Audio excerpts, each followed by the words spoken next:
Manusia sebagai makhluk ciptaan Allah Subhanahu wa Ta'ala yang sempurna karena memiliki akal yang tidak dimiliki makhluk ciptaan lainnya. Sejatinya manusia mampu untuk berpikir dan mengevaluasi segala perbuatannya. Apakah sudah sesuai dengan apa yang Allah firmankan dalam Quran dan meleburkannya dalam perbuatan, maka selamanya manusia terbebas dari dosa. Oleh karena itulah, manusia harus hidup berpedoman pada Quran dan Sunnah Rasul, agar manusia paham apa yang Allah larang, agar terhindar dari perbuatan dosa. Sudah selayaknya manusia untuk meninggalkan dan menjauhi perbuatan-perbuatan yang menimbulkan dosa, apalagi dosa-dosa yang besar yang akan banyak berdampak pada diri dan lingkungannya, maka akan ada ancaman bagi pelakunya, baik saat di dunia ataupun di akhirat kelak. Serta ada balasan terindah bagi orang-orang yang menjauhi daripada dosa-dosa besar itu. Dengan segala kasih sayangnya Allah akan memasukkan ke surganya. Masya Allah. Lantas, jika sudah begini, mengapa masih saja manusia terutama orang-orang yang beriman dengan sangat mudahnya melakukan perbuatan dosa-dosa yang besar? Bagaimana Islam memberikan pedoman kepada umatnya agar bisa terhindar dari dosa-dosa besar? Karena dosa yang kecil saja butuh perjuangan untuk menghapuskannya, apalagi yang dosa besar. Simak ulasan lengkapnya siang ini dalam kajian ilmu Damai Indonesiaku bersama guru-guru tercinta yang telah hadir di tengah-tengah kita. Selamat menyaksikan. Assalamualaikum warahmatullahi wabarakatuh. Alhamdulillahirabbil alamin. Alhamdulillahilladzi bi ni'matihi tatimmus shalihat. Assalatu wassalamu ala sayyidis sadat wa ala alihi wa ashabi ahlil fadail wal karamat. Subhanaka la ilma lana illa ma 'allamtana innaka antal alimul hakim. Assalamualaikum, Masya Allah, senang sekali kita jumpa lagi dalam Damai Indonesiaku yang dipersembahkan oleh Sarung Wadimor, tentu sarung kita. Kali ini kita bersiaran langsung dari Masjid Al-Muhajirin Jalan Pondok Kopi 5 Duren Sawit, Jakarta Timur. Persis apa yang kita saksikan tayangan tadi sebelumnya yang membahas tentang Dzanbun Kabir atau Ithmun Kabir atau dosa besar. Itulah tema yang kita angkat pada kesempatan siang hari ini, yaitu kenali dosa-dosa besar. Alhamdulillah guru-guru kita telah hadir di tengah-tengah kita, Ustadz Fikri Haikal MZ dan juga Ustadz Nur Fadilah atau kita biasa panggil Ustadz Tile yang nanti insya Allah akan memberikan tausiahnya berkaitan dengan tema besar kita nanti. Kita akan mendengarkan tausiah, namun sebelumnya kita akan mendengarkan bersama-sama qari pembahasan ayat suci Al-Quran yang akan disampaikan oleh qari kita tentang surat An-Nisa berikut ini. Assalamualaikum warahmatullahi wabarakatuh.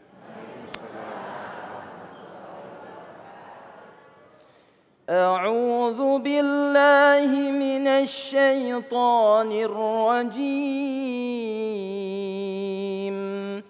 Bismillahirrahmanirrahim. ومن يفعل ذلك عدوانا وظلما فسوف نصليه نارا وكان ذلك على الله يسيرا إن تجتنبوا كبائر ما تنهون عنه نكفر عنكم سيئاتكم وندخلكم مدخلا كريما Sadaqallahul azim.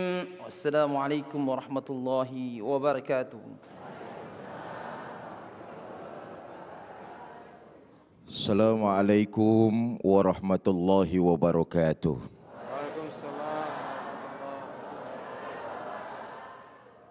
Bismillah walhamdulillah. Ashhadu an la ilaha illallah wahdahu la syarikalah. Wa ashhadu anna Muhammadan abduhu wa rasuluh la nabiyya ba'dah. Yang mulia para ulama, para kiai, para habaib, para asatiz dan asatizah, wabil khusus guru kita Ustadz Nur Fadilah. Yang saya hormati segenap DKM Masjid Al-Muhajirin Pondok Kopi Duren Sawit, Jakarta Timur. Ibu bapak saudara-saudara para pemirsa TV One yang saya cintai. Setiap pelanggaran dari perintah Allah terkena hukum dosa. Ada dosa berat, ada dosa ringan. Kalau dosa ringan bisa dihapuskan dengan amalan-amalan ibadah yang kita kerjakan. Itu sebabnya agama memberikan tuntunan kalau kamu berbuat salah, kesalahan kecil. Kalau kamu berbuat dosa, dosa kecil. Ikuti perbuatan salah dan dosa itu dengan istighfar dan memperbanyak amal ibadah. Mata ini punya dosa. Mudah-mudahan dosanya dosa kecil. Lihat barang yang diharamkan oleh Allah. Buru-buru istighfar. Begitu ngelihat yang diharamkan oleh Allah, buru-buru istighfar. Astagfirullahalazim. Dengan istighfar dosa rontok. Kenapa? Dosa kecil. Kata Sayyidina Ali kan begitu tuh. An-nazratul ula laka. Penglihatan pertama itu rejeki. Ngelihat yang kedua baru dosa. Tapi harus didului dengan istighfar. Ngelihat sesuatu yang haram, istighfar. Kadang-kadang kita istighfarnya doang yang paseh. Ngelihat paha, astagfirullah. Tapi menteleng terus ke situ tuh.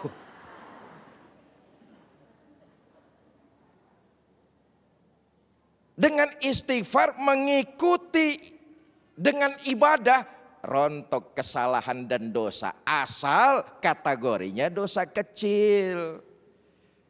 Kuping, ini dosa-dosa kecil. Ada orang ngerumpi, ngomongin orang. Tahu-tahu datang aja duduk di tengah-tengahnya. Bukan orang sini, orang sono, orang sono. Orang sono, bukan orang sini. Orang sono. Tapi saya tanya di sono, katanya pindahan dari Pondok Kopi.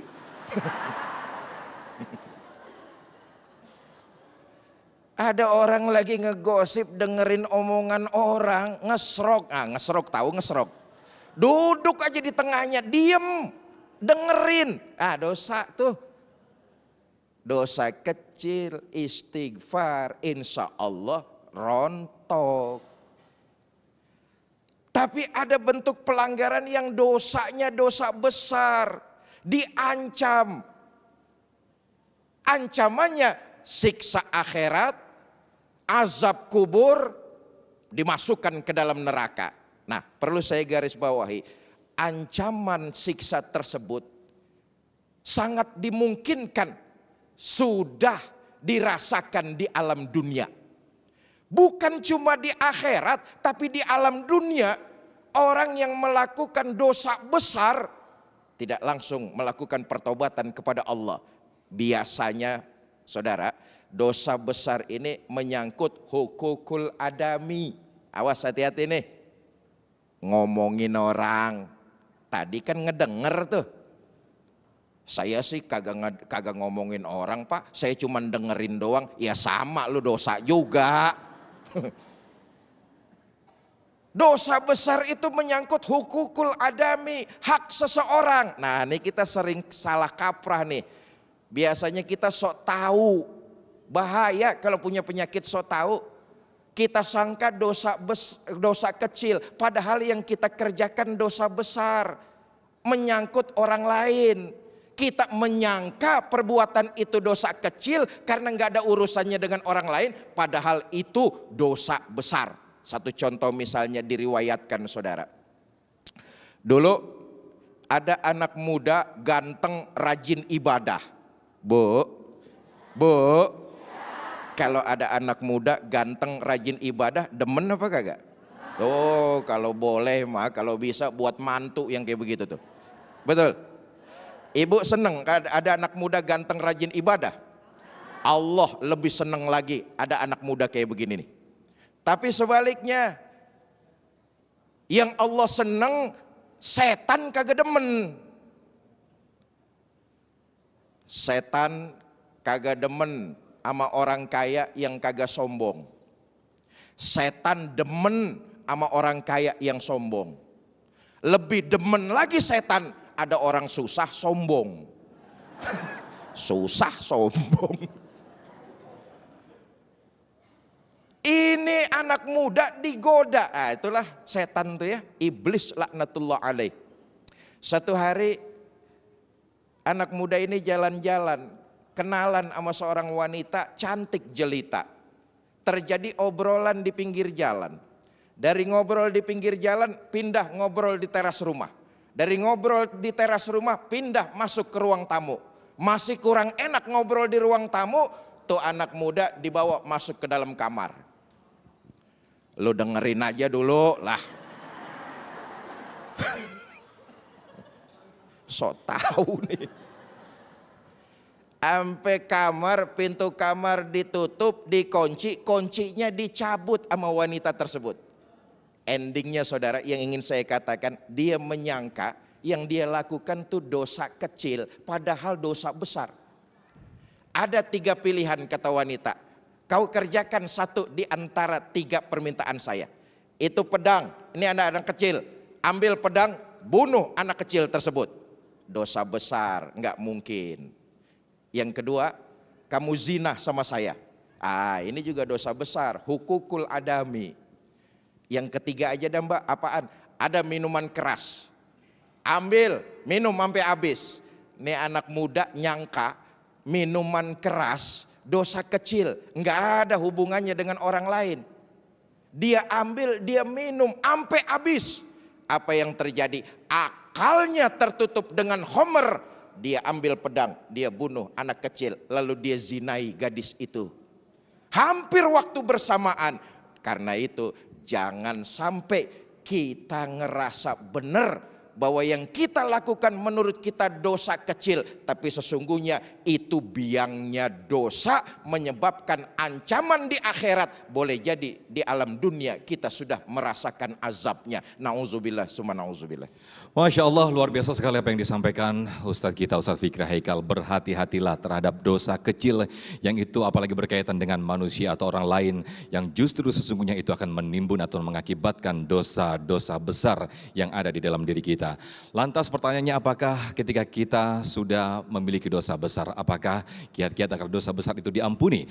Ustadz Tile insya Allah di segmen kedua nanti akan menyampaikan di Damai Indonesiaku. Usai jeda kami akan kembali.